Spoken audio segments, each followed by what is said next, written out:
Voici pourquoi tu ne dois jamais écouter le jugement des autres.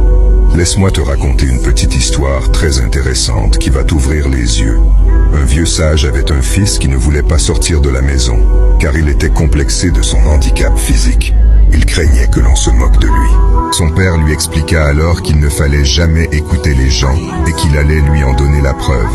« Demain, dit-il, tu viendras avec moi au marché. » Tôt le matin, ils quittèrent la maison, le vieux sage sur le dos de son âne et son fils marchant à ses côtés. Quand ils arrivèrent sur la grande place du marché, des marchands ne purent s'empêcher de murmurer « Regardez cet homme, il n'a aucune pitié.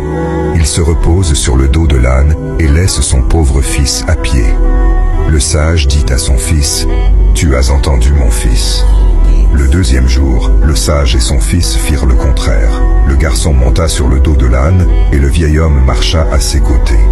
À l'entrée de la place, les mêmes marchands étaient toujours là. « Regardez cet enfant qui n'a aucune éducation, dirent-ils. Il est tranquille sur le dos de son âne et laisse son pauvre père se traîner dans la poussière. Si ce n'est pas malheureux de voir pareil spectacle. »« Tu as entendu ?» demanda le père à son fils. Le troisième jour, ils partirent tous deux à pied, tirant l'âne derrière eux au bout d'une corde. « Regardez ces deux imbéciles » se moquèrent les marchands. « Ils marchent à pied, comme s'ils ne savaient pas que les ânes étaient faits pour être montés. » Le sage dit à son fils « Tu as bien entendu mon fils. » Le quatrième jour, lorsqu'ils quittèrent leur maison, ils étaient tous les deux juchés sur le dos de l'âne.